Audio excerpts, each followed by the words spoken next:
Well, hello, everybody. Today is Saturday, April 25th, 2020. Welcome to our Contract Trust Conference call. We are not accountants, tax professionals, lawyers, or currency dealers. We're not engaged in rendering legal, tax, accounting, or other professional advice. Should you require those services, you should retain competent advice from a professional in that field. Well, thank you for joining us today. My name is Carol Werelius, and my associate Jim Knox and I have these calls every second and fourth Saturday of the month. These calls are recorded and available on our website, www.indicatorinformation.com, iqdcalls.com, and YouTube.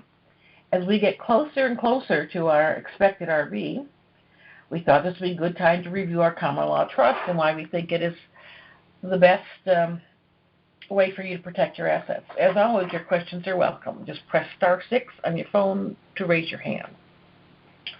You know, I've been reviewing my notes for these calls. Over the course of almost 100 calls, some of the same questions have come up many times. I thought today might be a good time to review some of those questions. Most of you either have or are contemplating setting up a trust with us. Many of you have spoken to other providers, and you have told us that you prefer our trust. The biggest reason for that, we believe, is that our trust gives you the ability to become your own trustee. Very simply, that means there's no one between you and your money. Also, our trusts are common law, which appears to be where our country is heading, as it was generations ago. Common law is alive and well in the U.S. As I understand it, this global currency reset is about more than money. If, as we've heard, NESARA and GESARA are announced soon afterward, we will once again flourish under common law. As currency exchangers, we should not be worried about setting up statutory law entities and will be under the restored republic common law after GESARA's announcement.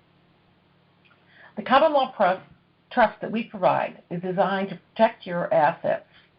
I'm sorry, folks, I'm having a little difficult time this morning. This common law trust we provide is designed to protect whatever assets it owns. Yes, I said whatever assets it owns, not you. Once you exchange your assets into the trust, the assets then belong to the trust. As trustee, you still manage and control those assets, but you don't own them. Hence, no one can take them from you. I was recently asked about EIN numbers.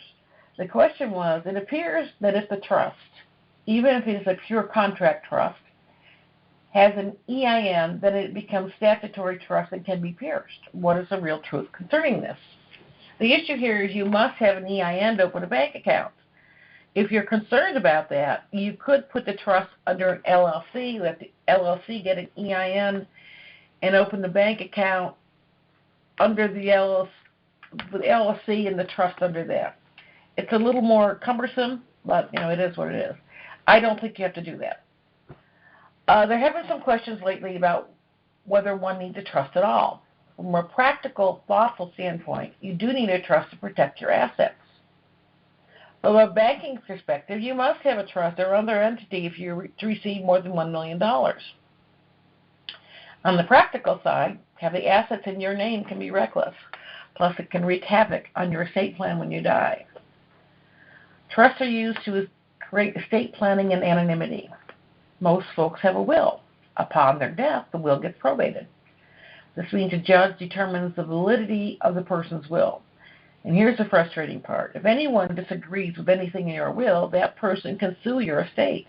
Oh, and it gets even better. Did you know that once your will is probated, it becomes a public document? This means anyone and everyone can read your will. A trust works differently. If I have an irrevocable common law contract trust holding a property, the second I die, the management of the trust transfers to the successor trustee. No muss, no fuss. Best of all, because the trust is a private document, nobody can see behind the curtain. As your net worth increases, privacy becomes more and more important. Jim, I see you've got your hand up there. Do you want to answer? That was before when we started. I was trying to get your attention. Okay.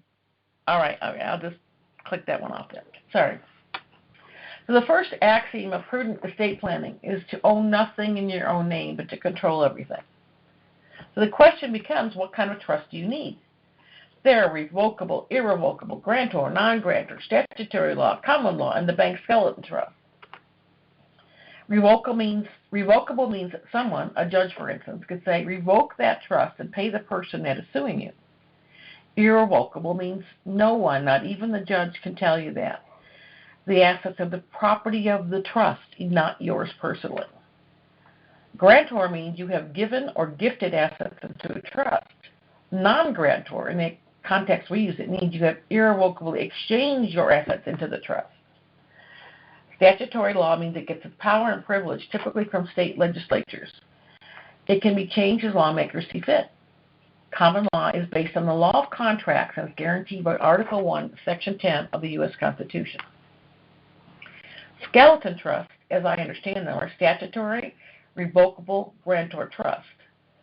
The real downside to these is that the bank will more than likely become your partner. And I don't know about you, but I don't think that's a real good way to go. So one of the most asked questions we get is, how does one get money out of the trust? As a trustee, you're entitled to a salary. Well, this is taxable to you. I still think it's a good idea. You can take as much or as little as you determine you need. And, right now when I talk about taxes, I'm talking about IRS as we understand it right now. Apparently that's going to change, but I can only talk about what we have now. You're also entitled to a share of distribution, much like a stock dividend, if you, the trustee, decides to make one. Again, that is taxable income. Jim, can you still hear me? Jim? Hello?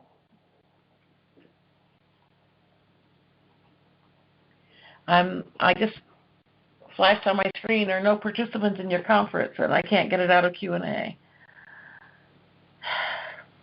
All right, folks, I'm going to have to see if I can dial this in again. So if you can hear me, please give me a minute. I'm going to try to get back into this. Thank you.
Well, sorry about that, folks. I don't know why it cut me out of here, but it did. So I'm going to go back to where I was. One of the most asked questions we get is, how does one get money out of the trust? As trustee, you are entitled to a salary. While this is taxable to you, I still think it's a good idea. You can take as much or as little as you determine you need. You're also entitled to a share of a distribution, much like a stock dividend, if you, the trustee, decides to make one. Again, this is taxable income. You can let your trust pay for your business expenses. Suppose you were thinking about buying property in Europe. Why not make it a working vacation? Talk to realtors, pick up business cards, brochures, etc. I'm sure you'll meet a lot of business contacts on the golf course, tennis court, marina, etc. Maybe the trust could contribute to the cost of those memberships. Well, I wouldn't try to write up the cost of everything. This is certainly a good way to pay for these expenses. You can also borrow money for big-ticket items like real estate and new cars. You must make payments, even if it's just a nominal amount for interest. Another method is to have your trust create and fund additional trusts to purchase that new house or fancy car. That way, the new trust owns the asset from day one. It's not a taxable event, and you don't have to make payments. Again, I'm not a CPA or tax planner. This is just my opinion on how we may be able to take advantage of this, at this point, one-time tax break. I think most of us have issues that we need to address post-RV, whether it be outstanding debt, a new car, helping out friends. We don't want to pay taxes if we don't have to. So with this exchange, how about this scenario?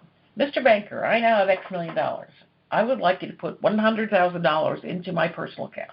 Here's my account number, wire instructions. I would like to take $7,500 cash with me when I leave today, as well as a debit card attached to my personal account. I will need these wires to be sent, and here's a list of cashier's checks that I need. I would like to put the balance into an account at your bank for ABC Trust, and here's my paperwork. Abstract and EIN should all be all that you need. And it's obviously pretty simplified, but you get the idea.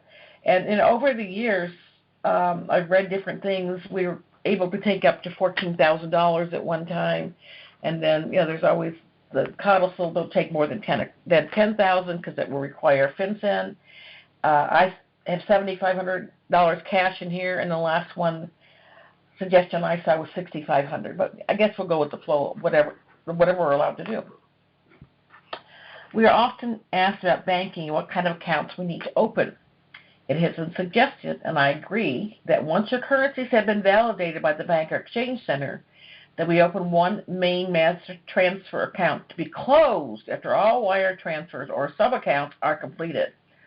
The reason you are doing this is the bank is required to report the opening of the first account to the federal government, and that information can find its way into the public domain. However, the bank is not required to report intra-bank transfers between accounts. What this does is effectively eliminate your digital trail so that nobody outside the bank knows how much money you have on deposit, and more importantly, whether or not you are a good target for a lawsuit. While I do not know this to be fact, I've heard it many times over the years. If you plan to put money into an existing account, you must zero it out first. I've been told many times you cannot mix old money, U.S. dollars, with new money, whether that be USN or UST, whatever they're going to call it. We have been advised that each currency should be in its own account. Notice I said account, not trust. This is you personally can open up as many accounts as you want at as many banks as you want. So open the trust. So ABC Motherlode Trust will now have 3 separate bank accounts. One for Dinar, one for Dong, one for Zim, or whatever other currency you have. Personally, I don't know that we will have the time or opportunity to do this at our initial exchange appointment, but you should plan on doing this at your second appointment. We've all seen many documents about what to do on exchange day. We did a call about a month ago, just on exchange. Most of these docs we've seen are well written and to the point, but some of them are pretty old. Now, Mark Z has recently provided another one of those docs. It is current and up to date, so I encourage you to use it for your guide. I'm sure if you go to Mark Z, I think it's just markz.com, you can get it. If not, I have a copy, so if you need it, just send me an email. People are also concerned about beneficiaries. The trust was designed in contemplation of life, not death, like most trusts are. This trust does not have beneficiaries, as beneficiaries are paid when someone dies. With our trust, the trustee may die, but the trust lives on. We have trust certificates which become null and void upon the death of the holder. That eliminates anything that might be taxable at the holder's death. It also provides for the remaining or successor trustees to be issued those certificates. I think I'll take a little break here. If anybody has any questions, *6, please. Anybody? Okay, well, I don't see anybody trying to raise their hand, so I will go back. People are concerned about the need for more than one trust. While the mother load should be sufficient now, you will certainly want more as your business and property acquisitions grow. We do not recommend commingling assets in what we call your mother load trust. This first trust will hold the bulk of your money and should not be exposed in any way. Excuse me. So the question becomes, how do I fund that trust? If you create secondary trusts post-RV, your mother load trust becomes the initial investor and can put what amount you feel is necessary with the planned uses of that new trust. This is an excellent way to buy property. ABC Mother Lode Trust creates XYZ Real Estate Trust and funds it with enough money to buy that new house. XYZ Trust purchased the house and is then the registered owner of that house. You can use the same method for purchasing vehicles and other high-ticket items. If you plan on purchasing several houses or several cars, you might want to consider a property management trust to cut down on your bookkeeping. If you've already purchased secondary trusts for family or for other plans, your mother-in-law trust can fund it, but it's a different procedure. Let's say, for example, that you funded your son's trust with 1 million dinar. As I mentioned, I seriously doubt that we will have time at our initial exchange to exchange into more than one trust. What we suggest is that ABC Mother Lode Trust borrow that 1 million dinar from Son's Trust. ABC Mother Lode Trust will receive X amount of dollars for that 1 million dinar. ABC Mother Lode Trust then repays the loan with the amount of dollars that it got for the 1 million dinar. Obviously, this does require some paperwork on your part, and we will put that paperwork on the website with complete instructions. And we do have a couple of hands raised right now. By the way, Sandy, I hope that answers your question. I know that's something you and I have been discussing. That's why I put it on here. So let's go to Gary. How you doing this morning, Gary? Morning, Carol. I just had a little bit of a sneezing fit, and I missed what you said about Mark Z, that he had something regarding the Mark Z just recently put out some exchange docs, and if he has a website, and I don't know, I listen to them, but I don't look for a website. They'll probably be on. If you want a copy of it, just email me, and I'll send you a copy. Okay, thank you very much. Thank you. Okay, and I don't know who this is. It's private, and the area code is 202. Hey, Carol, this is Wade. I have a couple questions. Sure. Okay, you may have answered the first one, and my first one was since the Mother Lode Trust has the currency already attached to it, do you need to add that in your secondary trust as part of the property description? If you are trying to create secondary trust before this RV happens, which I believe you are, after you're the person I think you are, you want to put some currency in that trust, yes. Okay. And my next question then is, under the segment that says signing your signing instructions, it suggests that $21 in face value of silver certificates because Fed Reserve notes are not their currency, not money. What's the effect of that on prior trust that some people have already purchased? If you've already just got, some trusts were funded with $10, that's fine. Jim, if you're there, would you like to comment on this, please? Jim, are you there? Oh, you're not. Probably not. Hang on, folks. I'll get him back. When I went offline, I probably didn't unmute him. There we go. Okay, Jim, you're unmuted. Okay. Okay. Being mean to me today. Gee. All right, about the $21. You're right. It is not. What we use right now, Federal Reserve notes, is currency. It's not money. Now, all we were trying to do is the common law status that we're going to bring our country. It's never really went away, but we want to make everybody aware of that. Is we use the 21 lawful dollars, the silver certificates, because what they say on them is that there is X amount of dollars of money someplace in some bank, and this document reflects that. And so, therefore, you're using real money. And the fact that we can't really go to the Treasury and get that money doesn't mean that we didn't try, and doesn't mean that we're not cognizant of that, and that we created this thing knowing what the difference between currency and money was, and that puts you in a different status with the banks. That's what that's about. Okay, I understand that part, but it still doesn't clarify, because most of us that already have previous trust, we use $21 of the Federal Reserve note. Does that mean we need to go back and purchase $21 in silver certificates to make it valid, or is it already valid with the $21? It's valid, but your status may be a little bit different. I've made sure that all of my trusts have the 21 lawful dollars by buying the silver certificates. And, I buy them at the local coin stores. And I buy the rattiest ones they got. I mean, they could be torn. I don't care. I just get 21 face value worth of notes, put them in an envelope, seal the envelope, attach it to the trust. That's my evidence. So we're looking here at we don't know what exactly is going to happen with the changeover that we're going to go through. I've not seen any government documents on it. I've not seen anybody that's been able to give me a thorough explanation of what's going to happen. So what we're doing is we're just trying to CYA, cover our assets.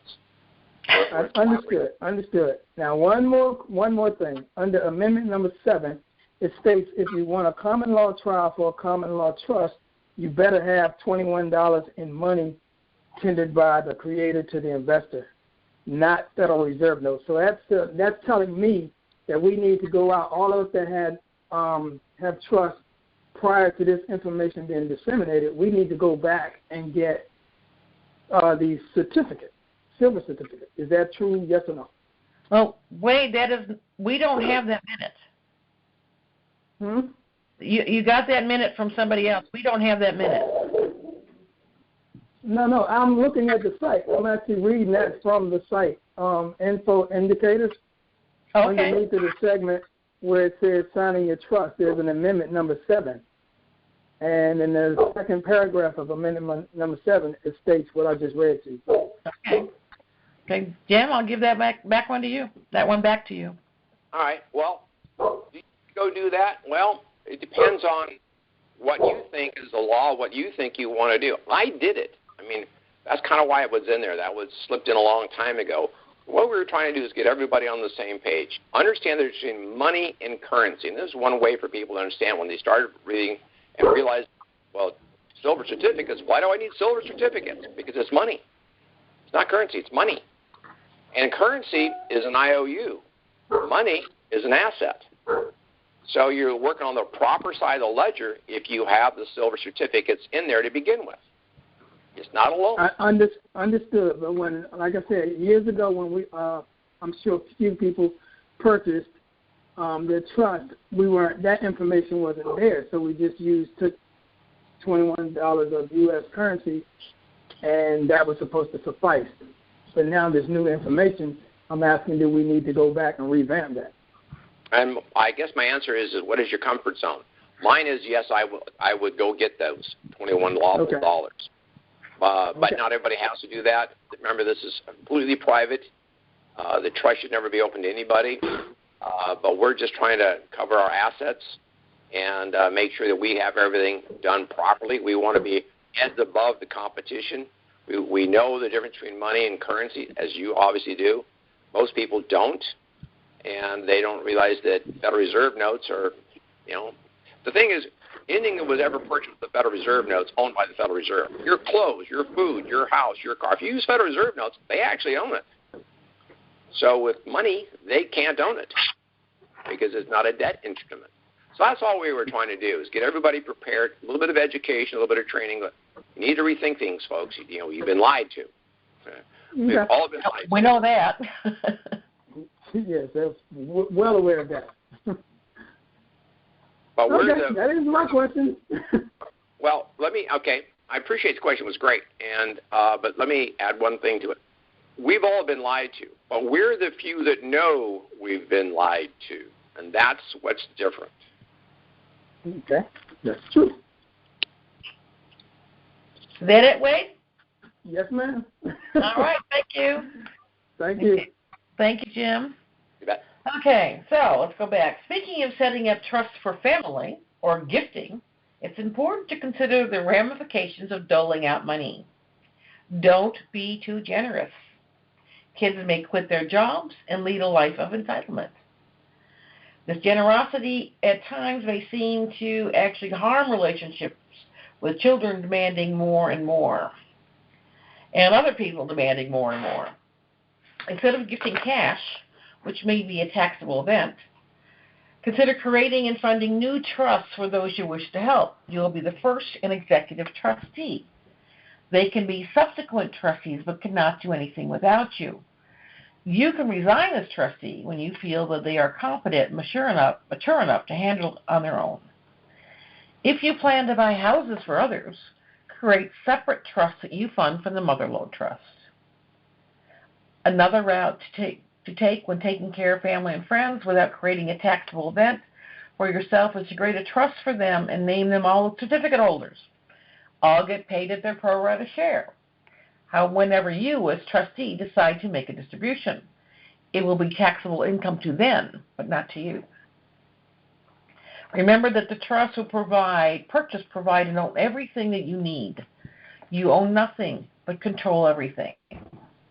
While you will probably want to pay off your existing mortgage, you should still create a mortgage from the trust.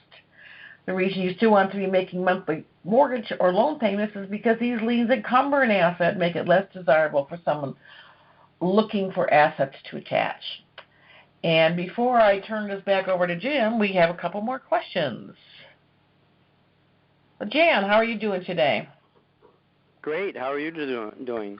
Pretty good. What can we do for you? In continuation with the last conversation, when I purchased my trust, it was only a $10 requirement to start the trust. Do I have any avenue to, or do I need to increase that to $21 now? Jim? Yeah, I'd like to answer that. Can you hear me? Yep. Yes. Okay, just making sure. All right, the reason we went to $21 is because the Constitution guarantees you a jury trial in any debt exceeding $20. So a jury trial is the closest thing you're going to come to a common law court, because if you go to a trial, jury trial, you have the opportunity to educate the jury. And that's why I have always used the $21. I started this stuff in 1979, and I've always used $21 because I know the Constitution says any trial. You know, if it's over $20, you can get a jury trial, and I don't trust a judge. They have their own agendas. Where the common citizen does not have an agenda, they're there to see if they can help somebody. Yeah. So that's why I chose the $21. And when Carol and I started working together, I've also always used 21. It was my predecessor that used 10. Exactly. But we've always been teaching that $21 is the number you want. So we know if you only had a $10 deal, we know where the trust came from, and just amend it. You can do that with a minute or however you want to do it. Okay. I'm wondering about my remedy, because my $10 was from a person who has passed now. Does that cause any complication, or? I don't know. I'd have to think that through. And if you will send Carol your email address, I will come up with a paper on that. That's an interesting situation that I hadn't thought about. I need a little time to do some research, but I'd love to get back with you and send that response out on the website also. Okay, I really appreciate that, because I'm not sure, what I need to do to fulfill that that need, I don't think we're going to have to worry about that, because I believe that you could do this. This is just my initial thoughts, folks, just my initial thoughts. I'd have to think it through fully, but there's no reason why you can't write a minute saying that after consideration and educating myself, that I realize that we want to have a jury trial. Therefore, we realize any debt over $20, and we've increased that amount to 21 lawful dollars. And you can I'll have a little minute done up for that. I think we can. Yeah, like I said, I'm just not sure, because my original creator is no longer alive, so I'm not sure how to get around that. But anyway. Well, it doesn't really matter now that the creator has passed on, because we can probably amend just about any document. I mean, they do it all the time. We just have to have the right verbiage. And again, the verbiage has got to be set up in a way where if you get drug into court, the judge is going to realize, well, this guy knows more about this stuff than I realize, so I'm going to let him have that. And another thing, you're putting everybody on notice that you know more about the law than most. Yeah. Okay. I appreciate that. Okay. Thank you, Jim. Thank All you. right, Jim, you want to go from here? Yeah, let me turn this phone off here in the background. I got to get my hand on Okay. it. All right. Sorry about that.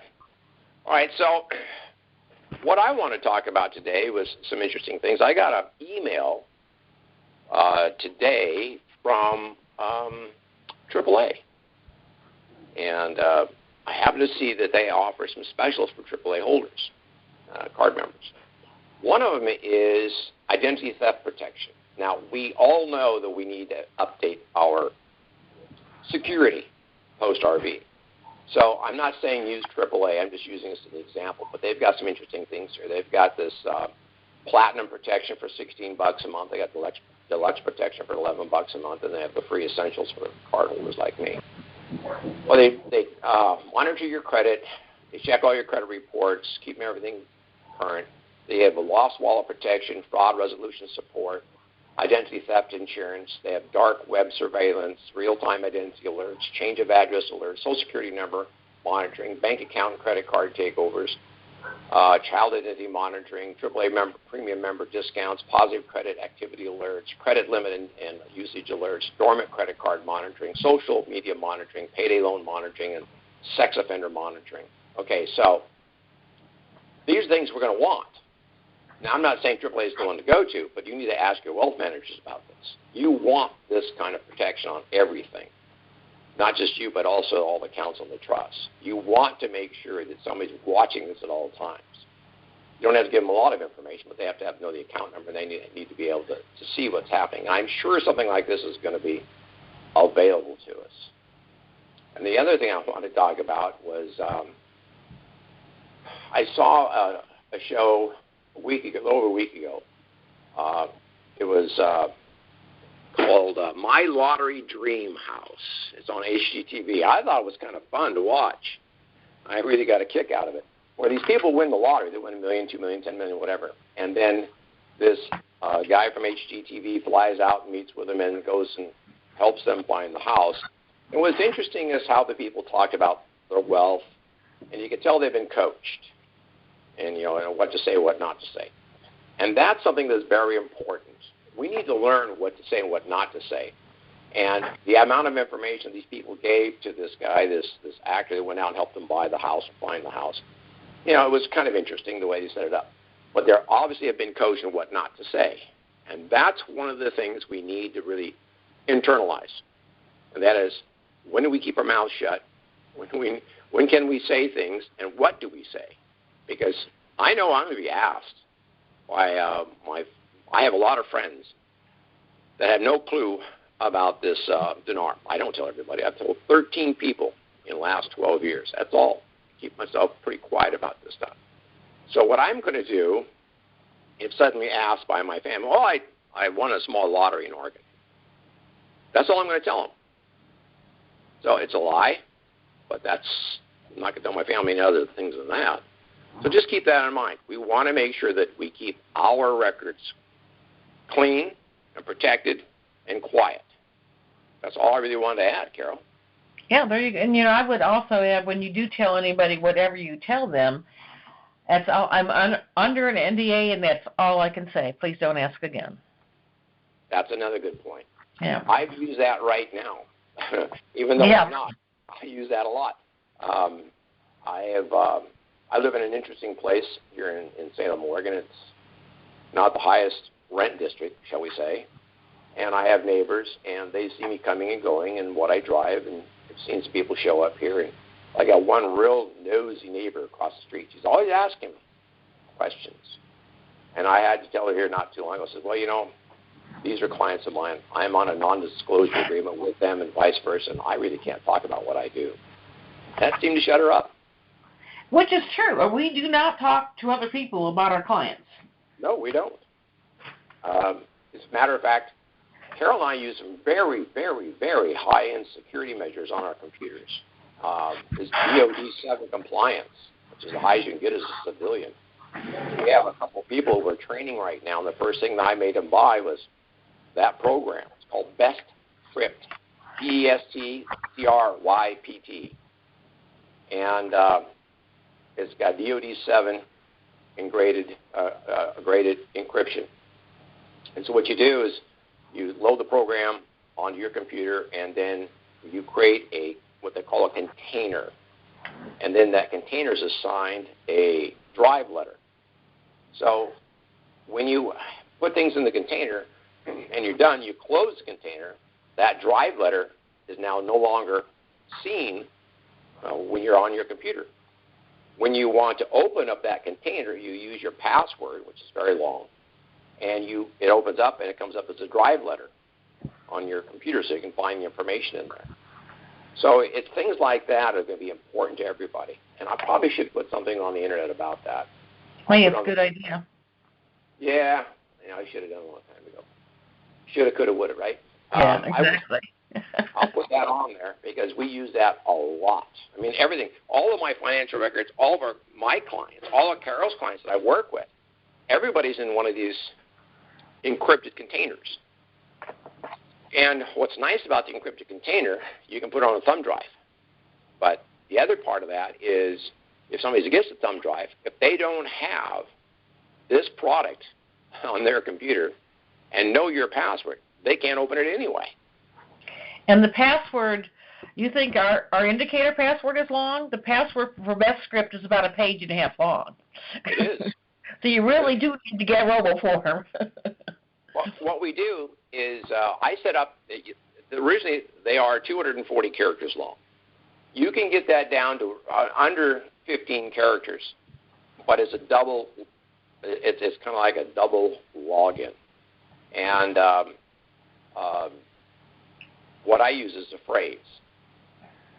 So, I have I'm not going to tell you my phrase, but give you an example, like the red fox ran across the road or something like that. Mm-hmm.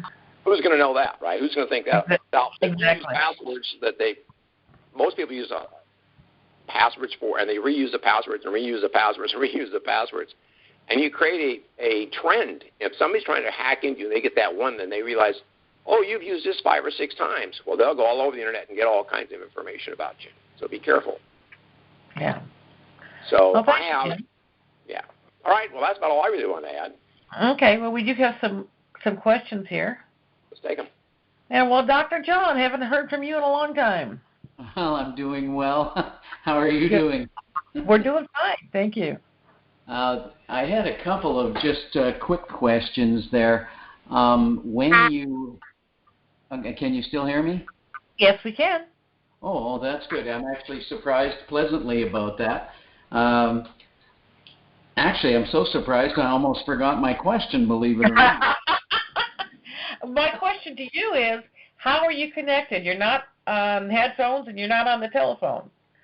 Well, I came through my computer and through the microphone on my computer. Oh, okay. It's just a different icon than I normally see, that's all. Okay. Oh, okay, good. Now, what was my question? I've just forgotten that right away. Isn't that interesting? I was so shocked I was fiddling around trying to make sure I could get connected. That is weird.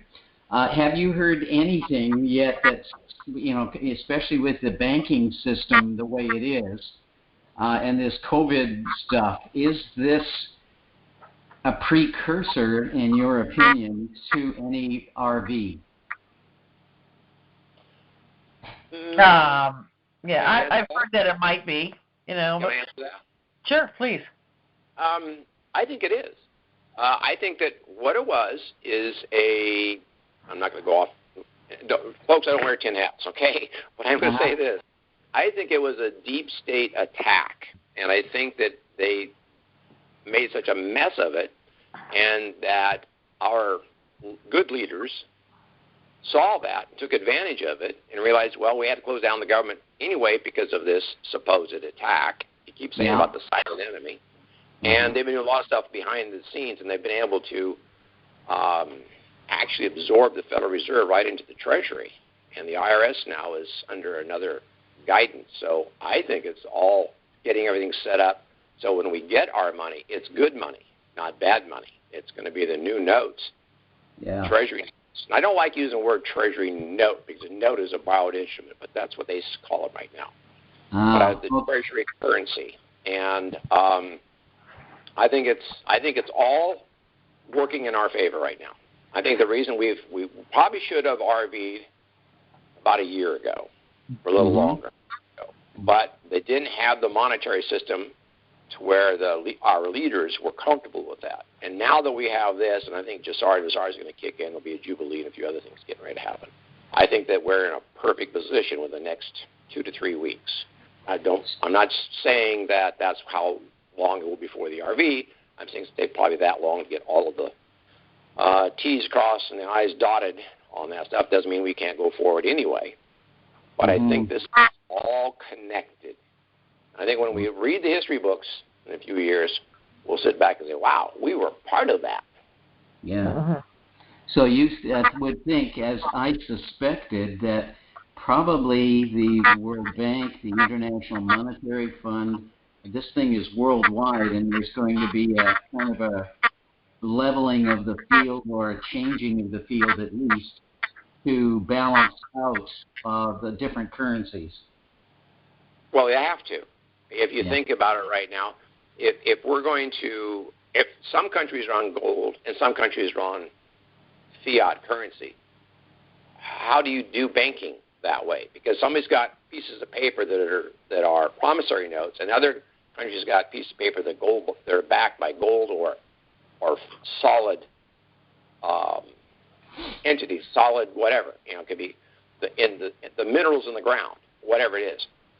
You're apples and oranges is what I'm trying to say. You can't bank comfortably with apples and oranges. It's got to be all apples or all oranges, and that's where we're going. So this would be at least ways, if not a unitary world currency, but at least ways something that would be related to that for each country. Exactly. It has to be a value that can be established. Each country knows what the value of theirs currency is, their money is compared to our money. Yeah. The way it's set up right now, there's no way to know. I mean, it fluctuates so much. All right. Well, that helps. Thank you. Appreciate that. You bet. Thank you. Okay, we've got a couple more here. Good morning, Jim. How are you doing? Good. How are you, Carol? We're doing well, thank you. Hi, Jim. Hello. Been a while since I've talked to you guys, and I've back to like the previous thing about how to explain things to people. I've thought about this quite a bit because after this happens, I'm going to be living in a house on the lake, paid over $1 million for it, and probably driving a convertible Bentley. There you go. And my thought to explain that is tell them that I got a job working. I'm not going to own the house or the Bentley. And I'll just tell them when somebody asks, I'll say, well, I got a job as working for a trust, and those are perks.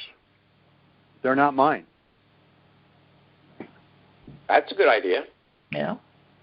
Because it's true. It is. It's absolutely true. And then, I don't have anybody going, wow, man, how'd you, after the initial, well, how do you afford that? It's like, I don't. It's not mine. There you go. That's a good one. I like that. Mm-hmm. Yeah. I'm going to steal that and put it on our website. Okay. I'm also one of the old $10 from years ago. Kind of, I don't know why, something told me to get on there. I like what you're saying. Did I understand you to say you were going to write something up to where we'll be able to get that minute from you and just put it into our trust? Yes. In fact, since you brought it up that way, folks, on our website there's a tab. It's got an asterisk, the word new, another asterisk. Whenever I add things to the trust, I always put it there and a link to wherever it is in the trust. So always go to the new tab in the menu if you're looking for things, because I always link it there to where it's at in the trust. You don't have to go looking all over the trust to find this one little minute. It'll be there. I'll try and get that done the next 48 hours. I want to have a day or so to cogitate on it and then do some research. Okay. But I'll have. I appreciate that. Mm-hmm. Anything else? That's all I got at the moment. I think. Okay.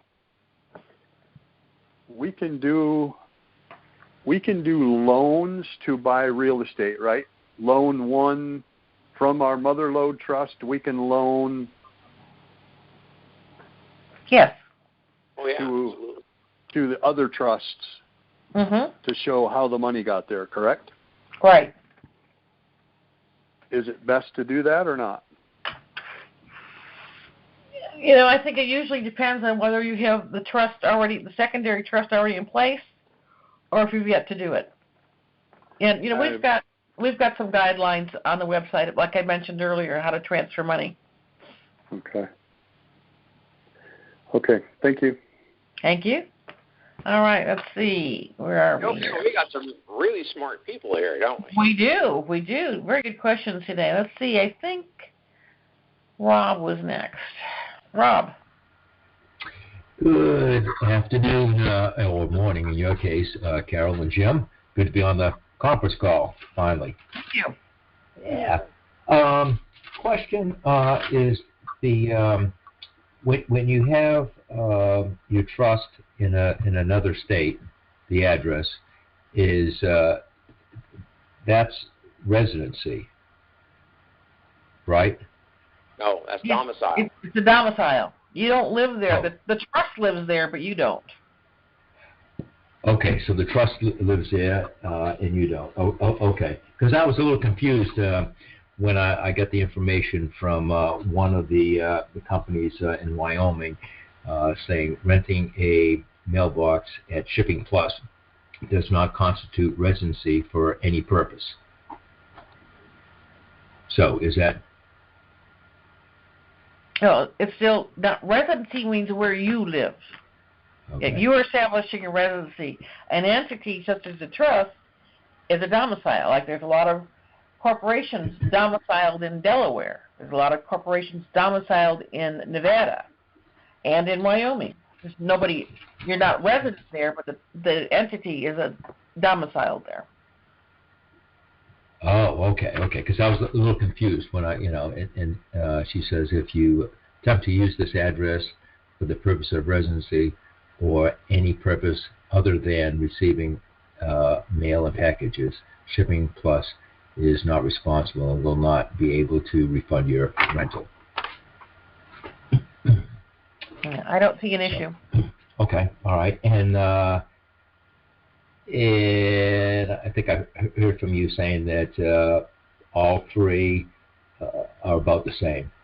The one in Wyoming, she really only wants to do 3 trusts per box, whereas either of the ones in Washington will do 5. Okay. All right. And there's no advantage one state or the other, right? No. No? Okay. Well, all of my trusts are domiciled in Washington because I used to live there. Jim's trusts are domiciled in Washington. So it's your choice. Okay. So no problem with either one. Oh, okay. All right. Because all right, fine. I won't say any more about that unless I get a hold of you guys. But because I had another question here, and I've heard, now correct me if I'm wrong, that if that we have to have a list of everything that we want to do to get the money from the bank, and it has to help out people, put people to work, businesses, and if it's just for us and we want to live off of that money and live off the interest, I'm hearing that we will not receive it. I have heard that if we want to ask for higher rates, we need to have some humanitarian plans. Otherwise, you're just going to get lock-in rates. Okay. And I've also read that when you go to your second appointment, let's say you're not happy with whatever they're going to give you, and you say, I want higher rates, so you're going to set up a second appointment. At that time, those bankers or bankers' representatives who are over there have a list of over 250 Trump-approved plans, humanitarian plans, over 250 plans in which you can invest. Ah, okay. All right. All right. So if one was going in there and just wanted the money, probably not. Not that I'm not saying I'm one of those, but you needed to be prepared when you go in, right? I'm sorry? I said you need to be prepared when you go in. Oh, absolutely, yeah. I mean, you got to know what your plan is. Okay.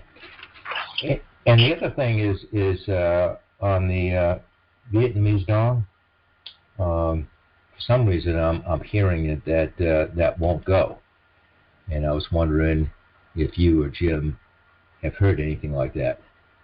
I just read yesterday that it should go within about 50 cents to $1 of the rate of dinar. So. I heard it won't go. I just read that yesterday. No, I heard it won't go for several years. So it's like, whoa, no. Yeah, really. Yeah. And basically, it's all the focus is on the IQD. On the IQD and the ZIM, yeah. Yeah. So, does Jim have any thoughts on that, or? Well, let me jump in here real quick. I think that once we go through this transition on this planet, which is going to be happening very, very shortly, all countries are going to have different values, and they can't say that you can't exchange your existing currency for the new value. I mean, that's illegal, unlawful, and immoral. They have to do it. As far as some of these gurus, wannabe gurus, whatever, legends in their own mind, as you can tell, I'm not real fond of them. Been hearing this stuff for, 12 years, 15 years, 14 years, 15 years. Nobody's been right yet. So anything they say, I just take it, well, okay, whatever, it's an opinion, and move on. We don't know what's going to be until we get there. Again, this is my famous quote. We don't know what we don't know, so we don't know what questions to ask to get the answers. So I don't put any value to any of these gurus anymore at all. I mean, they don't know what's going on. Right, yeah, so try not to listen to those supposedly gurus. I make that point. But you still feel confident that quite a few countries are going to RV at the same time? They all will. Everybody will go at the same time. Now, they may not have the value established 100% because they may not have got their paperwork submitted to the rest of the countries for the treaty to show the exact value. But they're all going to go. We're going to a global system. But each country is going to be independent of each other. It's not going to be a world government. I'm not saying that, folks. I'm saying that the world's going to change, and we have contracts and treaties between each country about their value of their currency against the other currency. And once it goes, where we go one, we go all. It's going to happen that way. There you go. Mm-hmm. All righty. I had one other thought. I think the guy's name was Jim. They mentioned about the trust that it was a good idea. I like it, and I like you're thinking, Jim, about putting it on the website about this is not my house, this is not my car or boat. I work for a trust, and they own it. I was just kind of wondering if people start, well, what's the name of this trust? And gee, can I get a job working for this a trust like this? And you come up with all these questions. And I'm under an NDA, and I cannot speak about it anymore. Or if you want to be like me and say, I don't know, I don't think you're smart enough. Very good. Oh boy, yeah, Jim, you'd say that, wouldn't you? Oh, yes, he will. He will, believe me. Yeah, I don't think I could do that. Actually, I would look at him and kind of put my hand on my hip and kind of give him the one up, down, look up and down. Says, I don't think you cut out for this kind of work, and walk away. There you go. Yeah. Well, how can you walk away? You've invited them over to your place on the lake, right? $1 million home, right? You invited these friends and relatives, and No. I don't invite my relatives. They may show up at the gate, but they're not getting in. Oh boy! But you can't. Yeah, you can pick your friends, but you can't pick your relatives. There you go. Yeah, right. Yeah. Well, thanks, guys. Hey, thanks, great Bob. job, Jim. Appreciate it. Yeah, thank you. Bye-bye. Right. Here, bye. Okay, Kim, you're up. Hello. Hi, Carol? Kim. Yep. Hi. Yeah. I just had, you guys were talking about the trust that had $21 and the trust that had $10. Is there anything else different between those two trusts other than that amount of money? Not really. It's basically format. They're pretty, really, very, very, very, very similar. Would you agree, Jim? Yeah. You're okay with it. Yeah. Okay. Just want to change a few minor things. That's all. Yeah, since I can't see the other trust, I didn't know if there was anything that was drastically different that would cause us a problem with the $10. No, it's mostly format. Yeah, mostly format. Okay. That's all I had. All right. Thank you. Thanks very much. Bye-bye. And Dr. John is back. Hi, Carol. I'm back again. Hi. I just had a couple of questions. First of all, if you're going to set up a domicile for your secondary trusts or whatever, do you have to be living in America anywhere or an American to do so? That's the first question. That's right. You're in Canada, aren't you? Jim, you want to take that one? My other phone is buzzing. Hang on. Go ahead, Jim. Well, I didn't catch it because it bumped on mine. Give me the question real quick again. Okay. Do you have to be an American or living in America to get the domicile for your secondary trusts? That's the first question. No. You can. I have trust domiciled in foreign countries right now. So, no. All right. So once I do the secondary trusts, I can then establish that domicile and so on. Okay, good.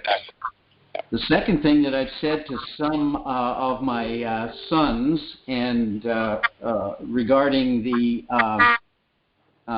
trust or anything else, I've just said, look, I've had an investment, and if, as, and when it comes in, then things will change, but I'm not going to be at liberty to say anything.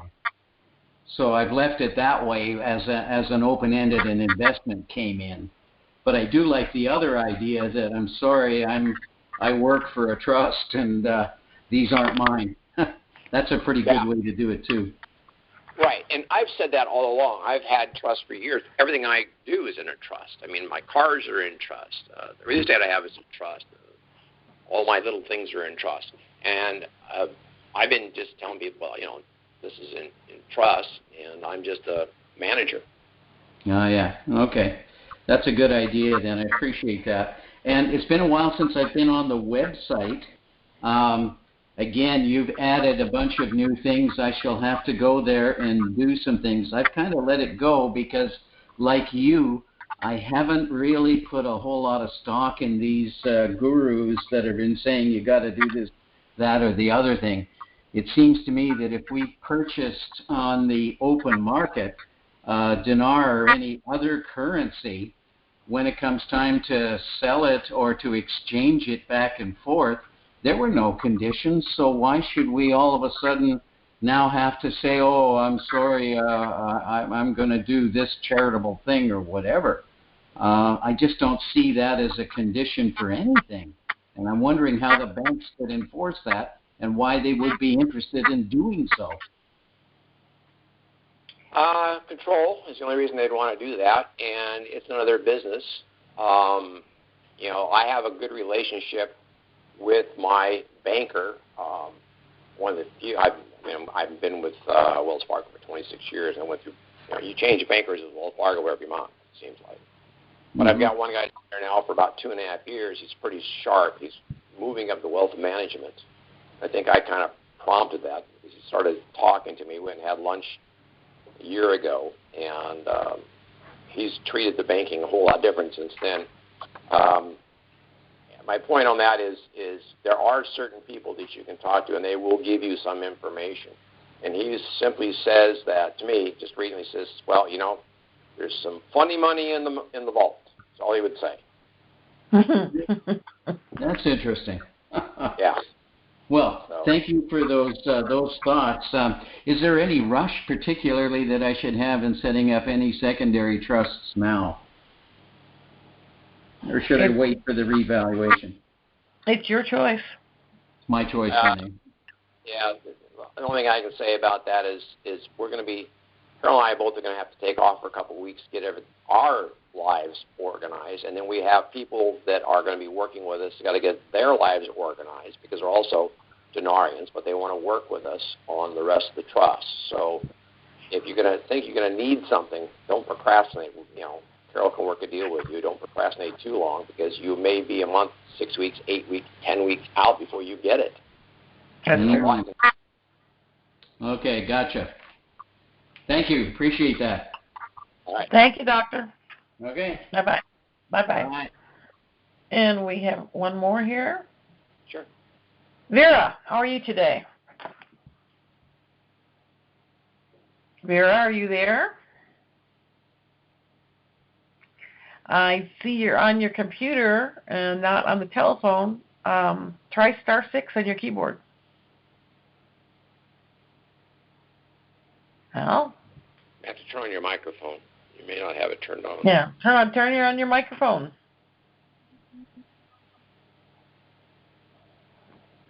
Vera? Well, we've got another caller, so let's go to him. And Vera, if you're still there, we'll try again. Jim, you have another question? Hi, Carol. Hi, Jim. Hi. Jim again. Man, I had a thought, and then I lost it. I hate it when that happens. I know. It's a getting old thing. Man, let me mute me back out. When I think of it, I'll jump back in. Hopefully we're still on here. Okay. All right. Thank you. Okay, thanks. Well, we are at the top of the hour. I just had a couple other things I'd like to add, especially in terms of what we've just been talking about. Very often, lottery winners end up broke or bankrupt less than 5 years after winning. We need to protect ourselves from that. While it may become obvious that you have some new financial resources, you don't need to advertise your newfound wealth. I mean, I just love the idea of I work for a trust and this is all perks. I'm sure for a lot of us, there's going to be a lot of retail therapy post-RV. Most of us will probably buy new homes, cars, and lots of toys. That's to be expected. But you don't need to buy new homes or cars for everyone you know. Depending on how much you have, plan now for multi-generational wealth. This is, of course, a good method to do with your trust. Work with experienced professionals in managing large sums of money. Your local neighborhood tax preparer more than likely would be out of his element with your expected portfolio. Do not give anybody blanket authorization to spend your money. You still need to be in charge. Invest wisely. You do not need a broker who makes money even when you lose it. Don't be overly generous. If someone asks for money, the best answer is, all of my resources are in the trust. I will have to ask the Board of Trustees. Then keep your mouth shut. No one needs to know that you are the Board of Trustees. You may or may not approve the request or may choose to give less than they ask for with the provision that it's a one-time deal. Keep it quiet. No one, not even your kids, need to know how much you have or where it came from. And I'm going to break for one more minute here. Jim's back. Maybe he remembered his question. You remember your question now, Jim? I do, and this time I wrote it down. Oh, good. You guys were talking about you're going to take like 30 days off for doing our secondary trusts and everything. Yeah. When you said that, the question that I had is, let's say I'm going to buy a house. I'm looking at probably 30, 45 days before we close. Can I get an EIN, so I know I have an EIN under that, tell the realtor that it's for,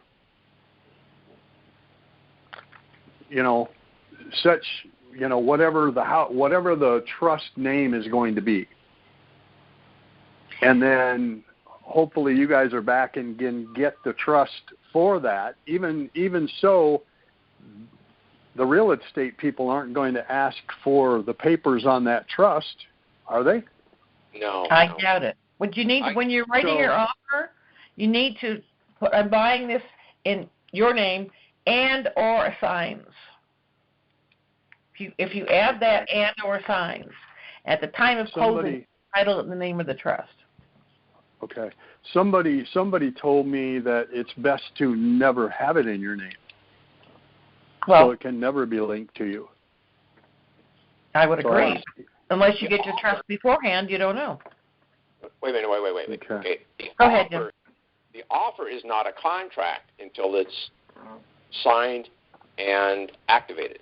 So I've been buying real estate. I use my name, Jim Knox, and then I put a comma and or assigns. And I assign that to whatever entity I want to assign it to at closing. Okay? So here's why I do that.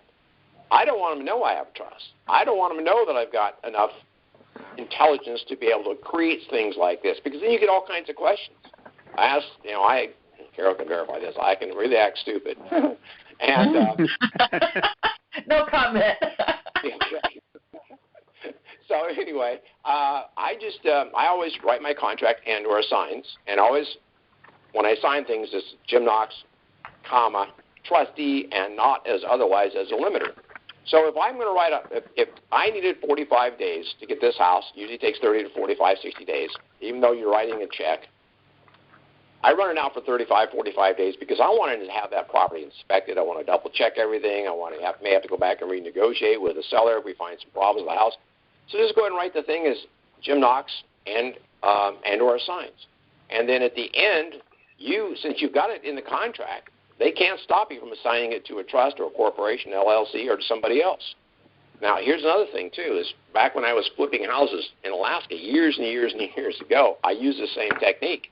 And I'd sell the contract. I'd go out and get a screaming hot deal on a house and or assigns, and I had to sign it to Joe over here, and Joe would give me $5,000 for the good deal that I got him. So they've been using this to flip houses and so on and so forth for decades. So it's nothing new here. Just put your name and or assigns and assign it over to your trust, to your corporation, your LLC, whatever you're going to do. That's that simple. And you're not caught in a contract because you assigned it before the consummation of the contract. You only had an offer. So your name can be on an offer. And you can always tell people later, well, I was an agent for this trust. Which is true. Okay. Yeah. Right. We got a couple extra minutes? We'll hang around as long as the rest of you do, so that's fine. Okay. I had you guys earlier in the call, you were talking about how to give kids, grandkids, whatever money. Uh-huh. It's been my thought to set up a trust with you. Carol, you mentioned on that you don't want to make them spoiled brats. Yes. And my thought was to put, just to pick a number, a couple of million in a trust for each one of them, and make it to where they can know they can't take more than $100,000 annually out of it. And also have the, is that? Let me jump in here real quick. Okay. I've got a situation with a family member that is not very good with money. So what I've done is I've set up a trust for this family member, and I've dedicated X amount of currency into it. The first thing I'm going to do when this happens is I'm going to buy him an annuity. And that annuity be for whatever I feel that he needs to live comfortably, not luxuriously, comfortably. In other words, he'll have enough for a car, not an expensive car, a car, an apartment, some clothes, and enough money for food. That's covering his basics. Now, if he wants more money, he's going to have to do something with it. He's going to have to work for the trust, learn how to manage it, and then he'll get a little salary on top of that. So you might want to consider getting each one of the children an annuity to cover their basic minimums. Nothing more than that. And then if they want to learn how to run the trust, then let them draw salary from the trust. Let it be taxable to their Social Security number. So they get to see how that works. And they'll learn how to go find situations to decrease that tax. You're going to make them work for it, in other words. And you're going to make them work intelligently for this. Don't make it just, here it is, here's $100,000 a year. That's, to me, is not a very good idea. To me, is give them well, and the 100,000, what I was looking at was 100,000 is the max. Yeah. In other words, if they can't live on $100,000, go get a job. Yeah, really. Well, their job could be this. I mean, give them a basic annuity. It's like a salary. Right. It's an annuity. And that, it's something after the trust. The annuity is still there. And then let them work for the trust, to develop the trust, to invest for the trust, and build the trust value up. That's their job. And then give them a percent of all the things they bring into the trust that increases the value of the trust. Give them incentive. That's what I'm going to do with my brother, by the way. That's what I'm talking about. Okay. Yeah, my brother's not really dumb. He's just lazy. So like my nephew. Yeah. Same thing. Give him an incentive. The incentive is, you want more money than this, you got to do this. Mm-hmm. And also, Jim, make sure when you do another trust for them, you are the executive trustee. So he cannot do anything without you. They can be trustees, but you need to be the executive trustee, and you can resign whenever you feel they're able to take care of it. Well, and that's my thought, is I was going to let them be the successor trustee, and when I resign, it would be theirs. But my thought was, before I step down as the trustee, they're going to need to pass, and I'm planning on putting together some type of test to where they answer 25 questions about how a trust is run and how not to intermingle funds with your checking account and things like that. And if they can't answer all of those questions, I'm not stepping down and letting them control it. It's a good plan. I agree with it. Mm-hmm. Yeah. Don't make it too easy, but make it too hard. And, the funny part about this, funny peculiar and funny ha-ha, is that everything they need to know is in those 12 pages of our trust. It explains everything you ever want to know about how to run it. Yeah. If they study those 12 pages, they'll understand exactly how to run this trust. Yeah. Now, you realize that you can also be the president of the trust. And so sometimes I use that title because in my trust, I have there a contract to be president, including being trustee. There's limitations what a president can do. But when you say trustee, that raises some questions. You don't want those questions. So sometimes I'll tell people I'm president of this company, small company. They've hired me to be the president. Questions asked, questions answered. I'm a president of the company. And I don't have anything else to explain. So we set this up to where it will do anything you want to do and use any title you want to use. I heard earlier, Carol, that you listened to Mark Z. Yes. Not all the time, but occasionally, yes. I'm pretty sure that it was this past week. I want to say it was Monday or Tuesday. But he talked about South Carolina having an LLC, that you can open up an LLC that. Did you no, hear anything about it? No, I did not. They're private, like there was a name that he called them too. I wish I'd have written it down. There's anytime that you use an instrument that is, see, here's the problem. I think some people don't understand this. You have all kinds of God-given rights, and then man takes them away by giving you a government. They steal all your rights, convert them over to a privilege, and they license you to do those things. It's like traveling. You have the right to travel unencumbered and unmolested from state to state. But you get a driver's license, which that's a commercial enterprise. So now everybody's working in commercial enterprise. LLC, I don't care what they call it. If you have to go to the state to get a license to have that LLC, they have 100% control. That's why we do trust. Okay. So I don't trust any of these people, any of the gurus, because that right there, if in fact, I don't have the facts, if he's saying that you should use an LLC, that you can go get an LLC and it's private, that's not correct, because the limited liability company is licensed by the state. They take your rights away from you and you give you a privilege, and they charge you a license, and they have power in that entity. So I'm going to have to. And your name becomes public. Yes. That was the key thing. Is you did not have to. I'm glad you said that, Carol, because that set off the thing. It is not linked to your name or your Social Security number in South Carolina. Well, there's got to be somebody else in there then that has a name and a social. Yep. Somebody. And I know Mark works with Brent Johnson, I think, who promotes LLCs.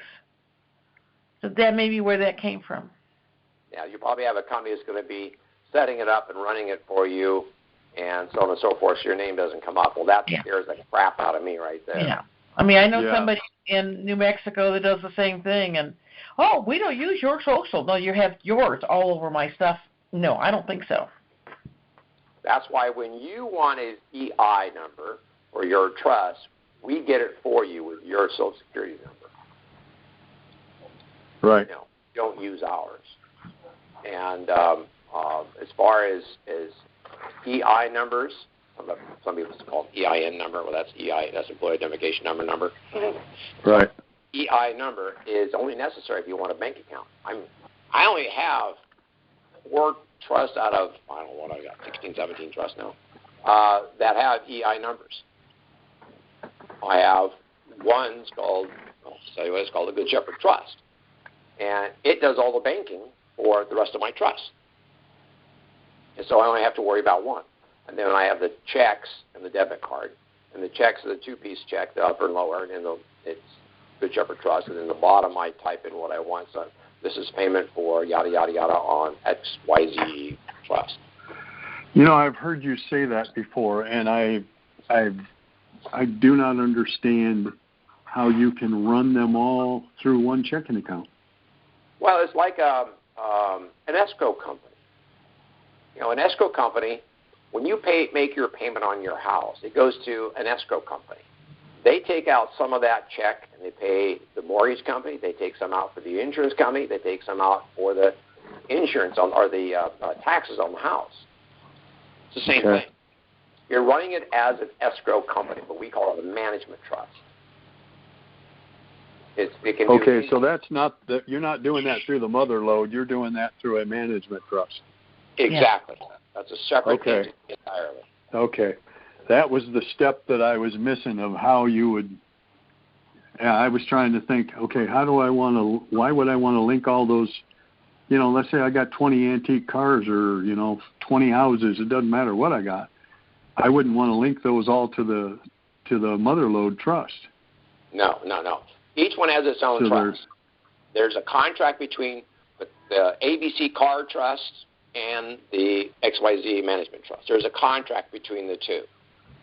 And then all the money that is paid for the management of that car, maintenance, gas, whatever, is paid to the management trust. And so it's one account, but you have an accounting system where you know exactly what you put in. That's what they, that's why we have Excel. Exactly. And, okay.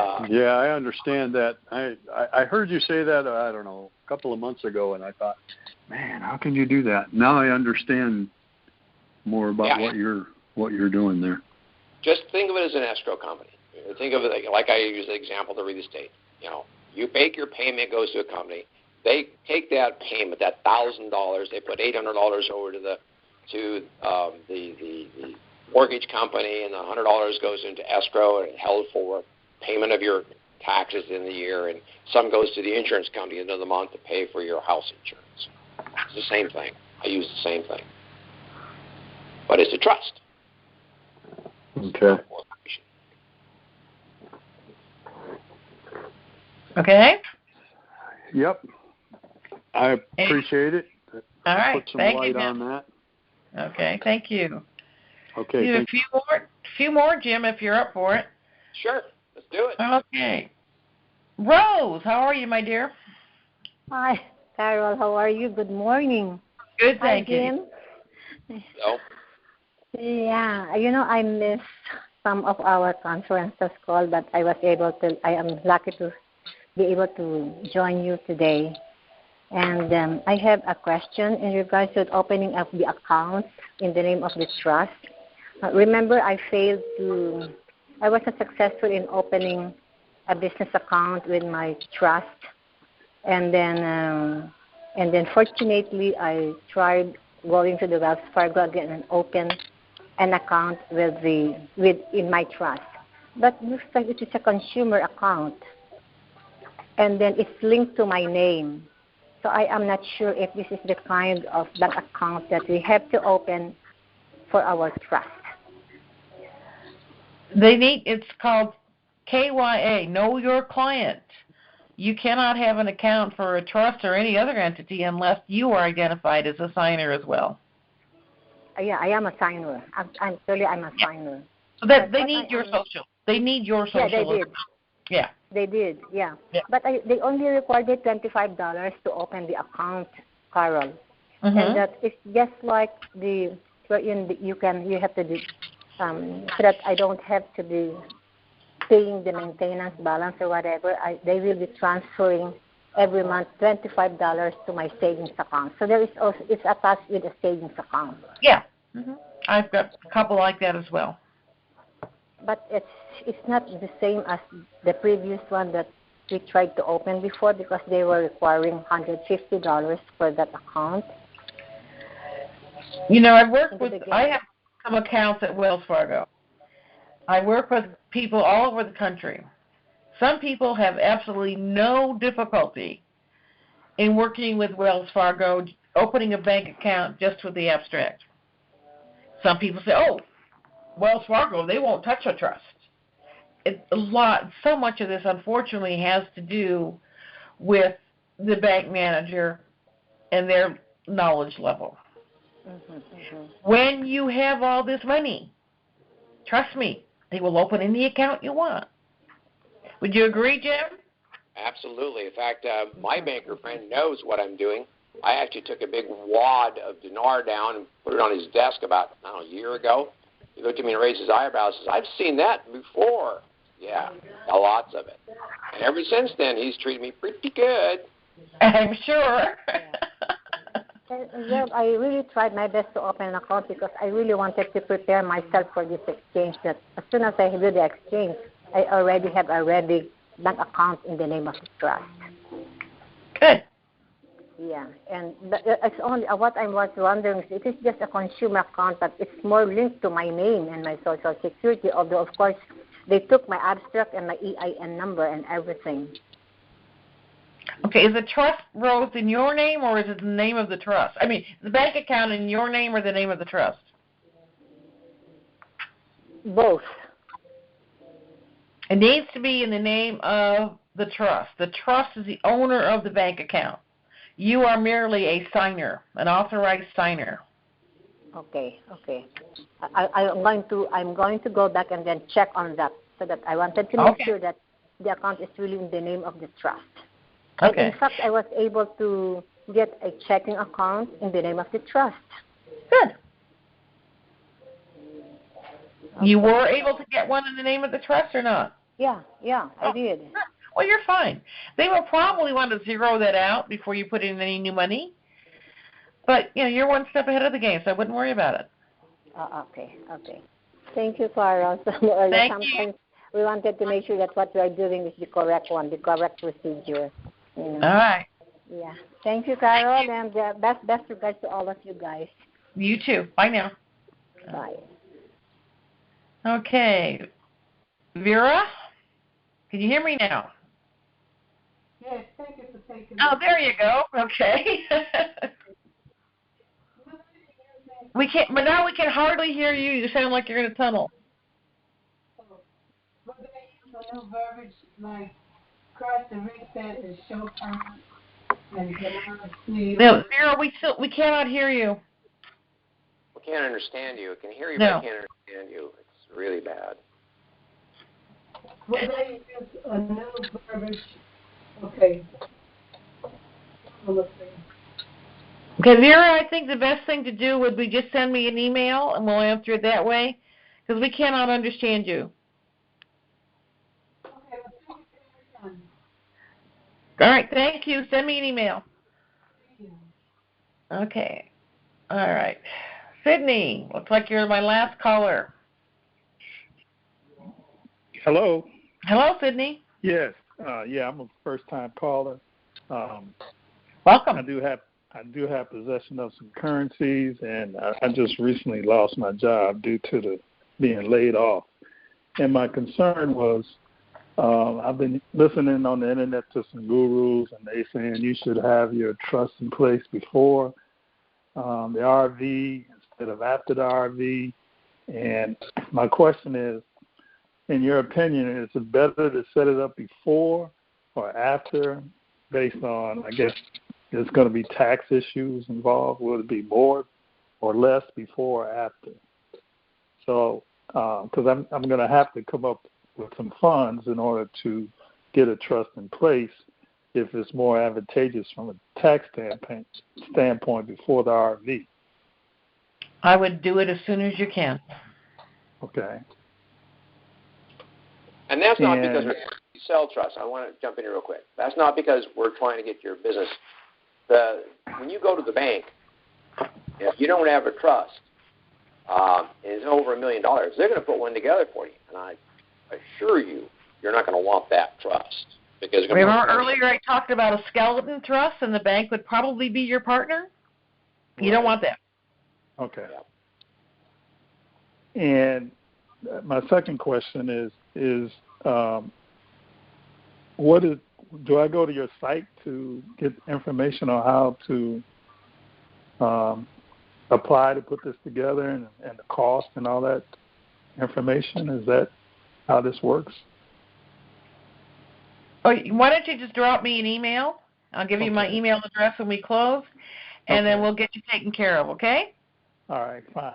Thank you very much. Thank you, Sydney. Okay. Dr. John, you are going to be my last call. Good.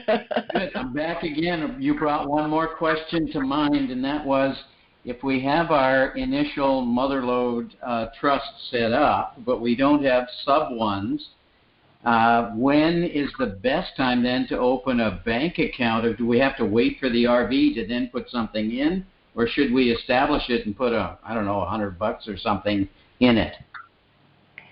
Well, as I said to Rose, who said she already has an account for her trust, at the exchange, they will probably close that account out. And like I said earlier, also, you're going to open one master account, put your money in it, open a second account, and they're going to close the first account. So, I, like Jim, I have several trusts. I have bank accounts for one trust, but not for the others. Yeah. Jim, what's your feeling on this? I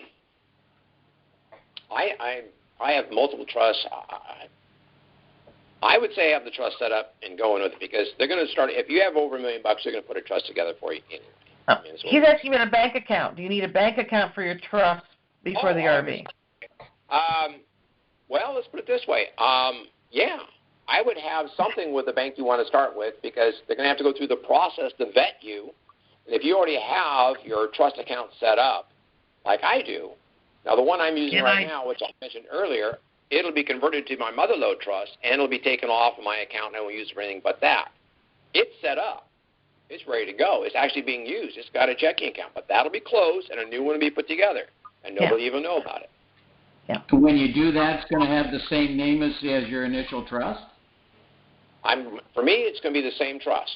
The bank's familiar with it, and but it'll go to the private side from the public side. Now, what I mean by that is when you go in there and work with the wealth managers, they'll take all the information about that mother-lode trust off of the computer system so nobody can see it but the wealth managers.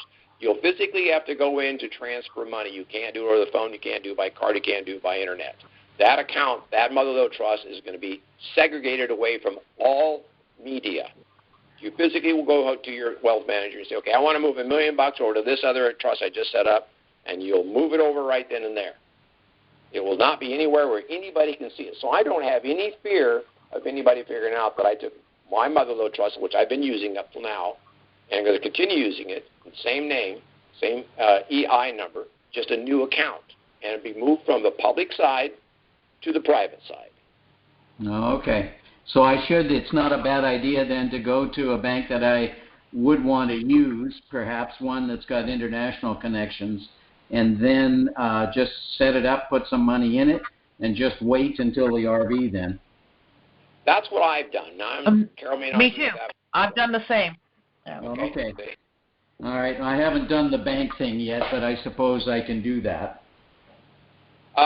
It's easy to set up the bank thing. I use Wells Fargo, and I'm going to use them initially because I'm familiar with them. They're familiar with me, and I'll use probably Abbott Downing initially. I'll then vet other companies, and I may go with more than one.